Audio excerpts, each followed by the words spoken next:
Hello out there, and welcome to another one of our College Confidential segments. I'm Jimmy Birch, college football writer here at the Star-Telegram, joined by Stephen Stevenson, our TCU beat writer, and we're going to kick around some of the hot and happening topics in college football here in the Lone Star State. And right at the top, I would say, is the new athletic director at Texas, and Steve Patterson, coming over from Arizona State, Longhorn graduate, has a law degree from UT. I remember him as a GM for the Houston Rockets, and he has a whole lot more pro sports experience. Yeah. Mm-hmm. His dad, he followed in his dad's footsteps. Okay.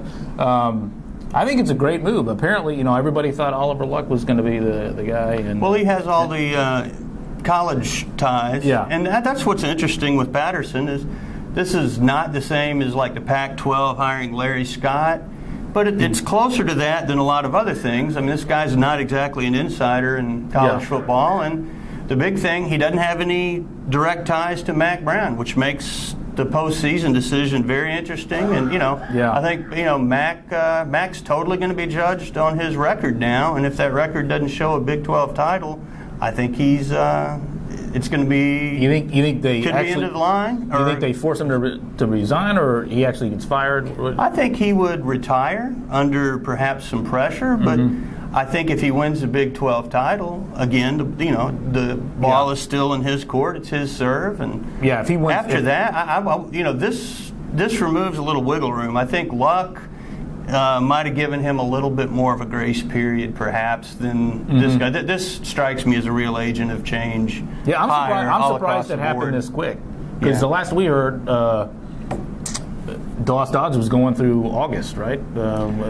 He's going to stay there through. He's going to help the transition period. But this is this guy will be in, and I think he's going to make the big decisions, and he's going to make them quickly. And Mack would be well served to go ahead and run the table if he wants to keep coaching that team next year. And we'll see.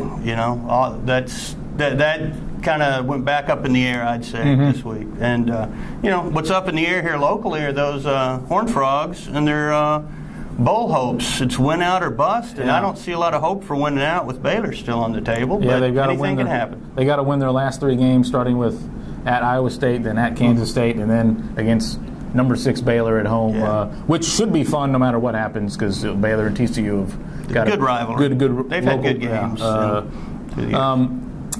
Gary Patterson told me earlier this week that he thinks he needs to change his demeanor on the sidelines going in. That was interesting. In the future. I even asked him to his face, but Coach, is that the reason why you guys have struggled this year? And he said, maybe.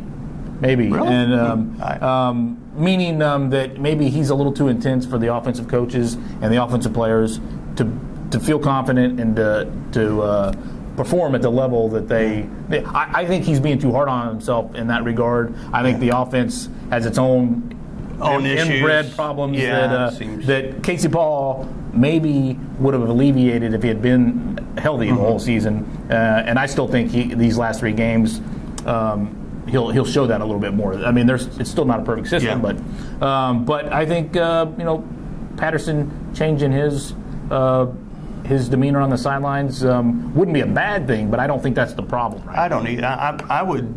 I'm more of the mindset the leopard doesn't change its spots and the tiger doesn't change its stripes. And Gary's been very successful being Gary, being amped up. He was the guy that was voted coach other Big 12 teams would most like to play for, and he was voted that way when the guys saw he was pretty animated, fell on the sidelines. I'd take a harder look maybe at their team chemistry, which I don't know. There seems to be I think more little, I think that's tiny suspensions and stuff this year that hadn't been there in the past. I think fans overstate those things a little bit. But you're right. There have been, when you're losing, things start. It's come out a little bit more. There's more. There's been more attention on that, and that's never good. Yeah.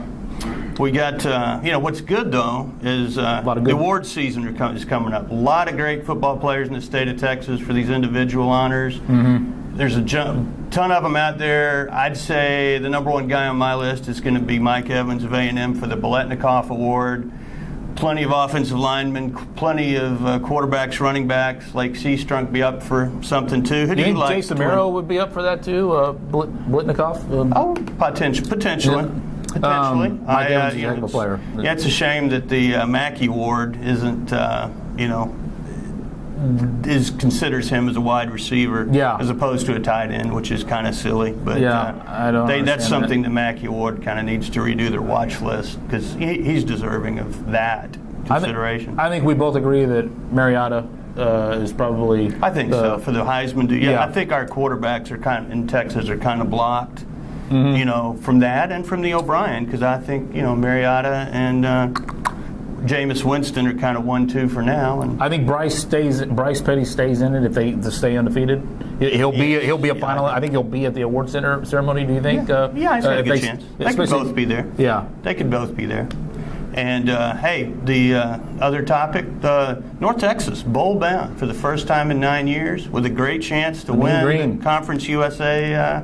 West Division, if they run the table here, if they beat UTEP, UTSA, Tulsa, it'd be 9-3 and at least a tie for that. It's a fantastic job by Dan McCartney. Yeah.